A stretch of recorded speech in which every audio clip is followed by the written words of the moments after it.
ব্যবসায়ী মিথ্যা কথা বলে ব্যবসা করে আর বলে এটাই হলো আমার ক্রেডিট। মিথ্যা কথা না বললে ব্যবসা হবে না, মিথ্যা কথা না বললে সংসার চলবে না, মিথ্যা কথা না বললে সমাজে আমি চলতে পারবো না।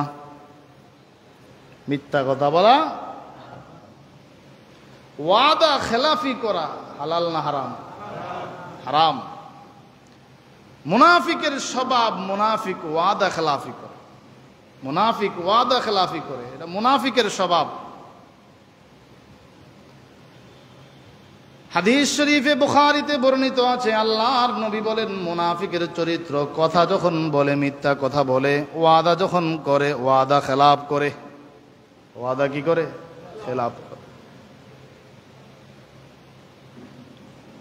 আগেকার যুগে শুধু মুসলমানের আদর্শ চরিত্র দেখে মানুষ কালিমা পড়ে মুসলমান হয়ে যেত, আদর্শ এবং চরিত্র দেখে।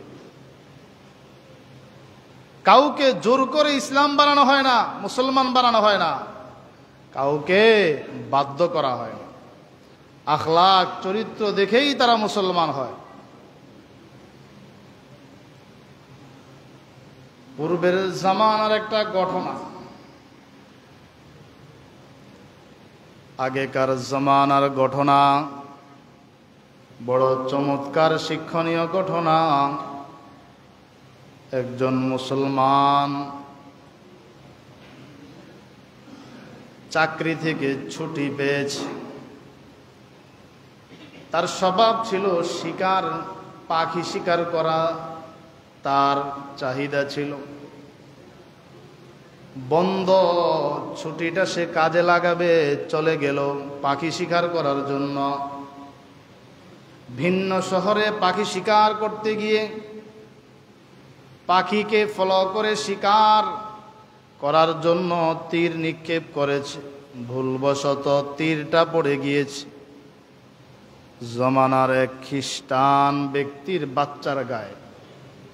একজন খ্রিস্টানের সন্তানের গায়ে তীর পড়ে গিয়েছে। পাখি মারা যেত, সন্তানটা মারা গেল। কার সন্তান? খ্রিস্টানের সন্তান। যে শিকার করলো সে মুসলমান। খ্রিস্টান সন্তান, খ্রিস্টান ব্যক্তির সন্তান মারা যাওয়ার পর লোকটা দৌড়া গেল তাকে দেখার জন্য। ইতিমধ্যে সন্তান, মৃত সন্তানের বাবা মাও হাজির। বলে আমি ইচ্ছা করে করি নাই। আশপাশের মানুষগুলো তাকে বলল, তুমি এই শিকারকারী ব্যক্তি, হত্যাকারী ব্যক্তির বিরুদ্ধে মামলা করো। আমাদের এলাকার বিচারক, তিনিও মুসলমান, মিথ্যা কোনো ফায়সালা দিবে না, কোনো ঘুষ খাবে না। মুসলমান দিয়ে মুসলমানকে ফাঁসানো হবে, তাকে দিয়ে, মুসলমান বিচারক দিয়ে মুসলমান হত্যাকারীকে মারা হবে। নিশ্চয়ই তাদের আকীদা, বিশ্বাস তিনি সঠিক ফায়সালা করবেন। মামলা করে দেওয়া হলো। বিচারক কাজী মুসলমান, তিনি তাকে ডেকে বললেন, তুমি আসামি, সন্তান হত্যা করেছ। বলে আমি এটা ইচ্ছা করে করি নাই। যা করেছ তোমার সামনে দুইটা অপশন। এক নাম্বার, ইন্নান নাফসা বিন নাফসি, একটা জান মেরে ফেলেছ, এর মোকাবেলায় তোমাকেও মেরে ফেলা হবে। একজনকে হত্যা করেছ, ইন্নান নাফসা বিন নাফসি, নফসের মোকাবেলায়, জানের মোকাবেলায় জান, জীবনকে উৎসর্গ করতে হবে, প্রস্তুত থাকতে হবে। দুই নাম্বার, আর যদি পারো বাঁচতে চাও, মৃত ব্যক্তির ওয়ারাসা, যারা আত্মীয় স্বজন, অভিভাবক, তাদের কাছ থেকে তুমি ক্ষমা নিয়ে নিবে। তারা যদি তোমাকে মাফ করে দেয়, আমার পক্ষ থেকেও মাফ। আর তারা যদি তোমাকে ক্ষমা না করে, তাইলে পহেলা অপশন, তোমাকে ফাঁসির মঞ্চে ঝুলতে হবে। মুসলিম শিকারকারী ব্যক্তি খ্রিস্টান মৃত ব্যক্তির অভিভাবকদেরকে বুঝাইল যে আমি ইচ্ছা করে করি নাই, পাখি শিকার করতে গেলাম, তীর মারলাম পাখিকে লক্ষ্য করে, পড়ে গেল আপনার সন্তানের গায়ে। আমি ইচ্ছা করে করি না, আপনি আমাকে ক্ষমা করে দেন। বলল ক্ষমা করা যাবে না। কাজী সাহেব বললেন তাকে জেলখানায় পাঠা দাও, বিচার হবে আগামী শুক্রবার জুমার নামাজের পরে বিচার হবে। কি বিচার? জানের মোকাবেলায় জান দিয়ে দিবে, এটাই বিচার। মুসলিম শিকারী ব্যক্তিকে যখন জেলখানায় সুফর্দ করা হলো, জেল সুপার তিনিও ছিলেন খ্রিস্টান। বললেন ভাইরে, আমি আসামি, আগামী শুক্রবার আমার একটা ফায়সালা হয়ে যাবে, তবে আমার ছেলে মেয়ে আছে, আমার বিবি বাল বাচ্চা আছে, তাদের কাছ থেকে একটু বিদায় নিয়ে আসার আমাকে একটু সুযোগ করে দাও। আমি যাব বাড়িতে গিয়ে আগামী জুমার দিন, শুক্রবারের দিন জুমার আগে আগে আমি আপনার এখানে হাজির হবে যাব, আপনি কোনো টেনশন করবেন না। জেল সুপার খ্রিস্টান হলেও মুসলমান জবান ওয়াদা খেলাপ করে না, মুসলমান মিথ্যা কথা বলে না, এ বিশ্বাস তার অন্তরে ছিল। তাকে ছুটি দিয়ে দিলেন। শুক্রবার হয়ে গেল। কাজী সাহেব বলল আসামির খবর কি? জেল সুপার বলল আসামি আমার কাছ থেকে ছুটি নিয়ে বাড়িতে গিয়েছে, আমি তার জিম্মাদারি হয়েছিলাম, কিন্তু আসার কথা এখনো তো আসে নাই, এখনো তো আসে নাই। কাজী সাহেব বলেন অপেক্ষা করো, জুমা শেষ হওয়া পর্যন্ত অপেক্ষা করো, যদি আসলো ভালো কথা, নাইলে ফয়সালা উল্টে যাবে, তোমাকেই সেই জায়গায় তার বদলায় তোমাকেই ফাঁসি দেওয়া হবে, বাঁচার কোনো রাস্তা নাই। জুমার নামাজ শেষ হলো, আল্লাহু আকবার, এখনো কোনো সন্ধান নেই। বাদী মৃত ব্যক্তির অভিভাবক খ্রিস্টানগুলো অবাক হয়ে গেল। চাইলাম একজন মুসলিমকে ফাঁসিয়ে দিব, এখন দেখি জেল সুপার আমাদের খ্রিস্টান, সেই ফেসে যাচ্ছে, তারাও চিন্তিত কি হবে অবস্থা। কিন্তু কাজী সাহেব সংবিধান অনুযায়ী উনি বিচার করবেন, এর বাহিরে উনি যাবেন না, কোরআনে আইন প্রয়োগ করবেন, তার বাহিরে তিনি যাবেন না। কি ব্যাপার জেল সুপার, তোমার এখনো আসামি আসে নাই? বলে আরো কয়েক মিনিট একটু অপেক্ষা করেন, আমাকে সুযোগ দেন। ঠিক আছে, আরো কয়েক মিনিট সুযোগ দেওয়া হলো। ইতিমধ্যে দেখা যাচ্ছে একজন ব্যক্তি দৌড়ায় দৌড়ায় আসতেছে। কাছে আসতে দেখা গেল এই হলো প্রকৃত আসামি, মুসলিম শিকারী ব্যক্তি। ভুলবশত একটা সন্তানকে, খ্রিস্টান সন্তানকে মেরে ফেলেছে। পাখি শিকার করতে চেয়েছিল, কিন্তু তার সন্তানের উপরে পড়েছে।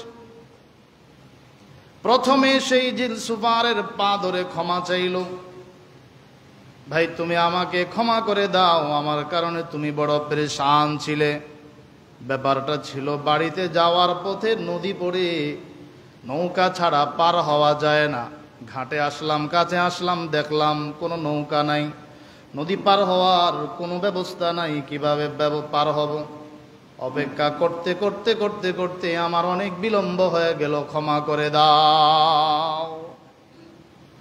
এই দৃশ্য দেখার পরে কাজী সাহেব যখন আসামিকে ফাঁসির মঞ্চে ঝুলাবে, বিচারের কার্যক্রম শুরু করে দিবে, এমন সময় বাদী খ্রিস্টান মৃত ব্যক্তির অভিভাবকগুলো ডাক দিয়ে বলতেছে, কাজী সাহেব সুস্পষ্ট দুইটা ঘোষণা দিতে চাই। এক নাম্বার ঘোষণা, যেই মুসলিম যুবক একটা ওয়াদা পূরণ করার জন্য এতটুকু স্বচ্ছতার পন্থা অবলম্বন করলো, বাঁচার রাস্তা ছিল, এরপরও শুধুই ওয়াদা পূরণ করার জন্য সময় মতো হাজির হয়ে গেল, তার কর্ম দেখে আমি তার উপর যে মামলা দিলাম ওই মামলাটা প্রত্যাহার করে নিলাম। সুবহানাল্লাহ বলবেন না? এটা হলো এক নম্বর। দুই নম্বর, সবগুলো মানুষের সামনে আমি সুস্পষ্ট বার্তা দিতে চাই, যেই ধর্ম এমন আমল শিখায়, এমন চরিত্র শিখায়, নিশ্চয় ধর্ম সঠিক। যুবকের কর্মের উপরে আমি খুশি হয়ে সুস্পষ্ট ঘোষণা দিয়ে খ্রিস্ট ধর্ম ছেড়ে দিয়ে আমি কালিমা পড়ে মুসলমান হয়ে গেলাম। আমি কালিমা পড়ে মুসলমান হয়ে গেলাম। মুসলমানের আমল, মুসলমানের চরিত্র দেখে অমুসলমানও মুসলমান হয়ে যায়। মুসলমান জবান ওয়াদা খেলাফি করে না, মুসলমান মিথ্যা কথা বলে না। এগুলো আমাদের জানা। সফলতার প্রথম ধাপ হলো জানা অনুযায়ী আমাকে আপনাকে আমল করতে হবে। কিয়ামতের ময়দানে এ প্রশ্ন করা হবে, যা জানতা আমল করলা কিনা। 2 নম্বর মুহাদ্দিসিনে কেরাম লেখেন, তুমি যদি সফলতার উচ্চ পর্যায়ে পৌঁছতে চাও, বিজয়ী অর্জন করতে চাও, দ্বিতীয় অর্জন তোমার করতে হবে তা হচ্ছে বড়দের থেকে শিক্ষা গ্রহণ করতে হবে, বড়দের উপদেশগুলোকে গ্রহণ করতে হবে, আমল করতে হবে। বাবা মা যে নসিহতগুলো করে শরীয়ত সম্মত ওই নসিহতগুলোর উপরে তোমাকে আমল করতে হবে। পীর মাশায়েখ তোমাকে যেই নসিহত উপদেশগুলো দিচ্ছে সেগুলোর উপরে তোমাকে আমল করতে হবে। হক্কানি আলেম ওলামা তোমাকে যে উপদেশ দিচ্ছে সেগুলোর উপরে তোমাকে আমল করতে হবে।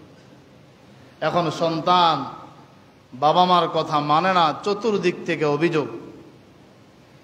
মুরিদ পীরের কথা মানে না, মুসল্লি ইমামের কথা মানে না, সন্তান চলে তার মন মতো, বাবা মার কথার কোনো পাত্তা দেয় না, বাবা মার উপদেশগুলো মানে না।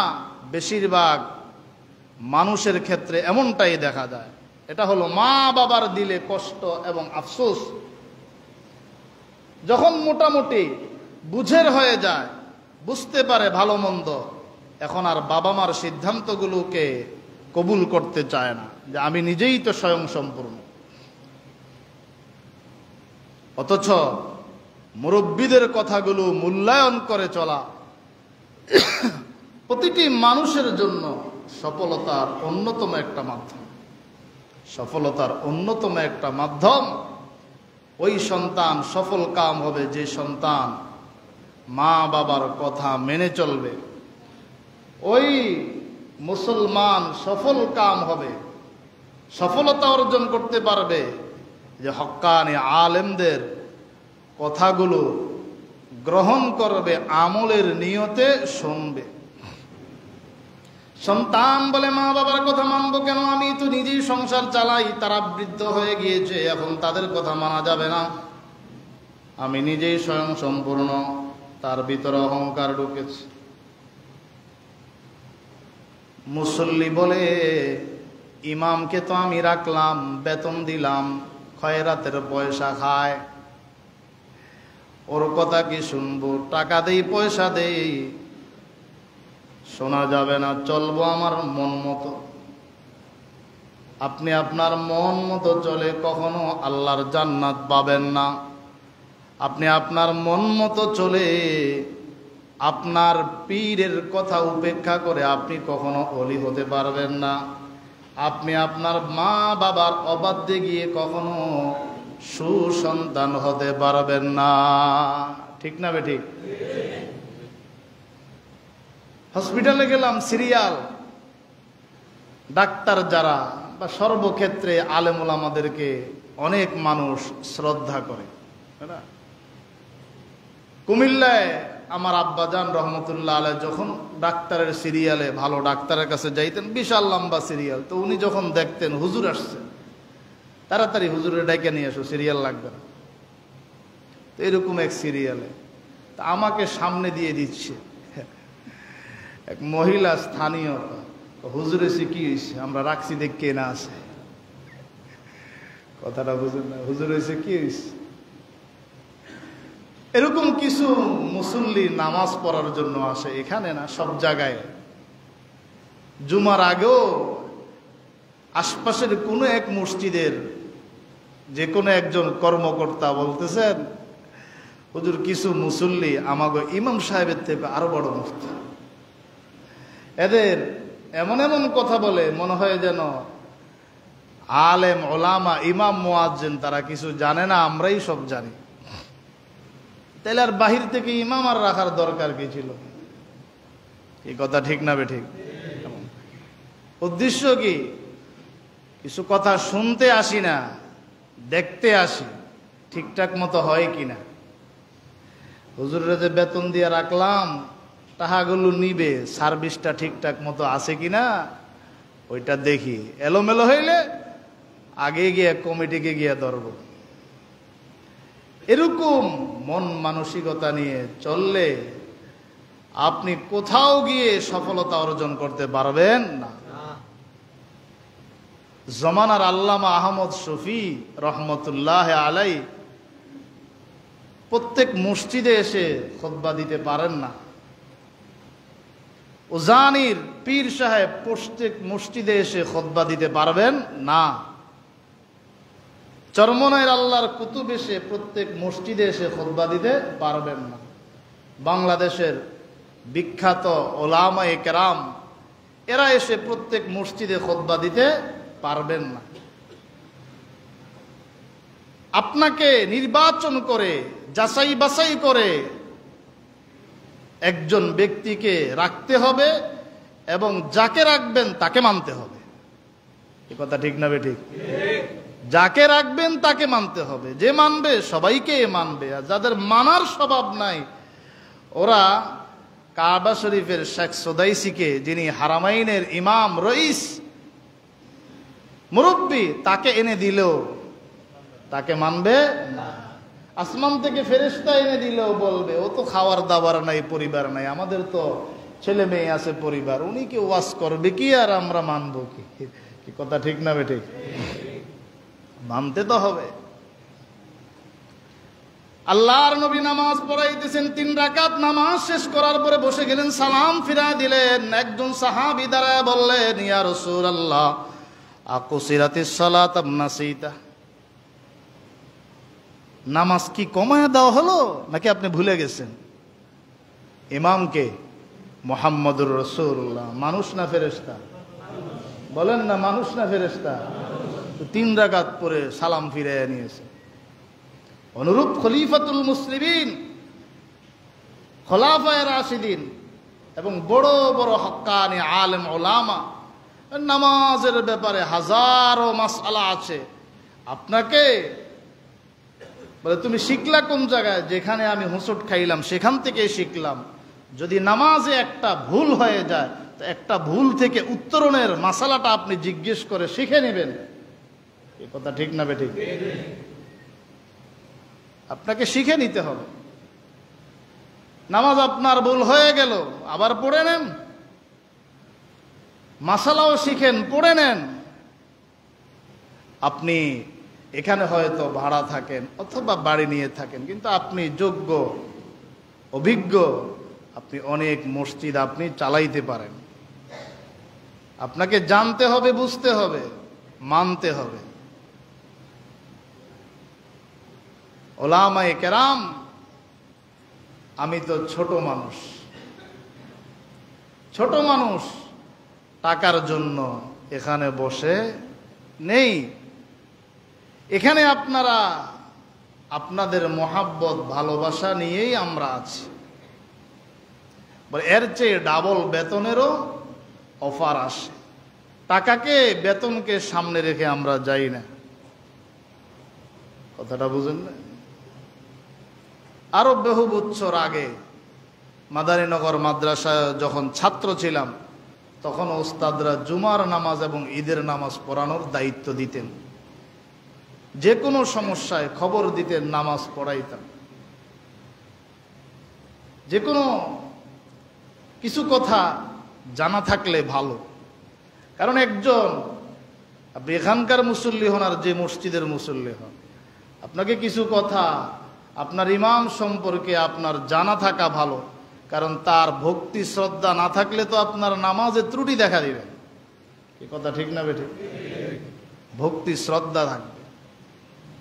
আমি গিয়েছি চট্টগ্রাম মাহফিলে, আল্লাহ মাহমুদ শফি রহমতুল্লাহ আলের বাড়িতে একটা মেশকাত জমাত পর্যন্ত মাদ্রাসা, ওনার ঘরের পাশে। আমাকে বলা হলো, আপনি এসেছেন মাহফিলে, আমাদের এখানেও একটু বয়ান করেন। গেলাম। বড় বড় চট্টগ্রামের ওলামায়ে কেরাম হুজুরের জীবদ্দশায়, আল্লাহ মাহমুদ শফি রহমতুল্লাহ আলের জীবদ্দশায়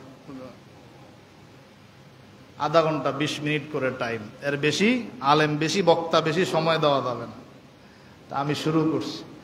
শুরু করার আগে ভয়, এত বড় আলেম আল্লাহ মাহমুদ শফি রহমতুল্লাহ আলাই, উনি পাশের চেয়ারে বসা, এখানে আমি বসবো, কথা তো জবান থেকে বের হবে না। তো আল্লাহর উপর ভরসা করে বসছি।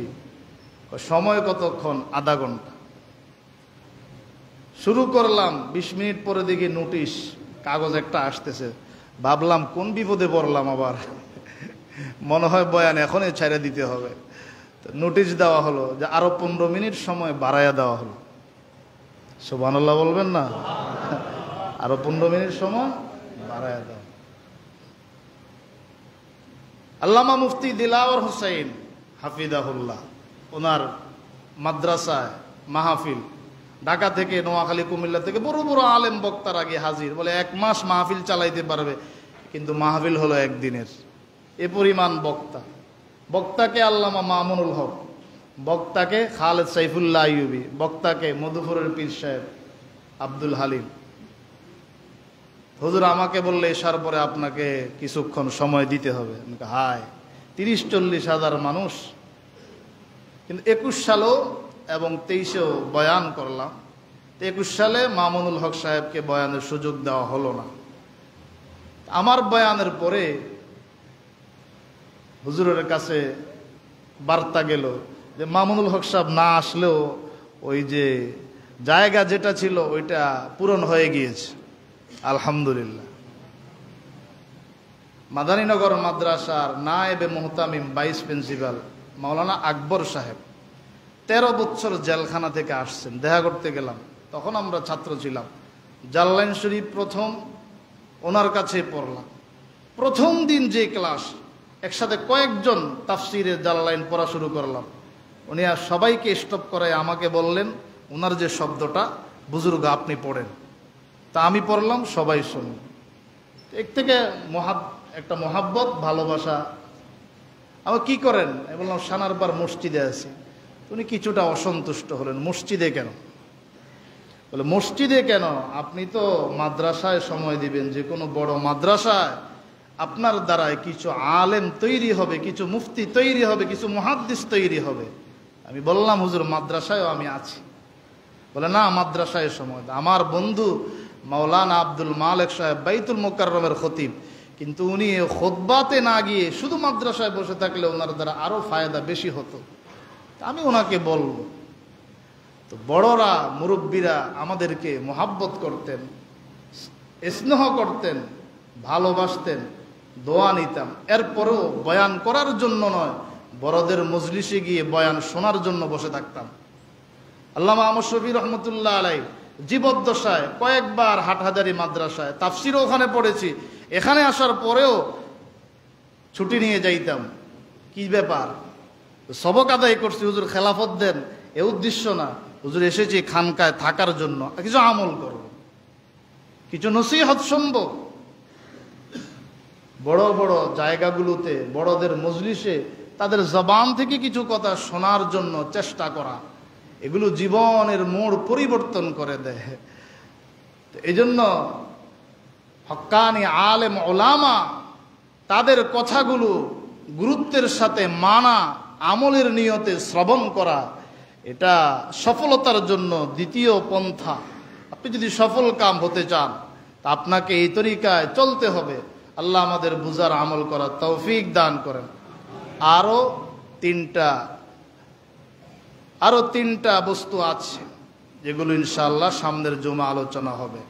সফলতা অর্জন করার জন্য 5টা মূলনীতির উপরে আমাদেরকে চলতে হবে। 1 নাম্বার এলেম অনুযায়ী আমল, 2 নাম্বার বড়দের কথাগুলো গুরুত্বের সাথে শুনে আমল করা। আল্লাহ পাক তৌফিক দান করেন, সকলে বলি আমিন। যারা আমরা দান করব, মেহেরবানি করে দানগুলো হাতে হাতে রাখ।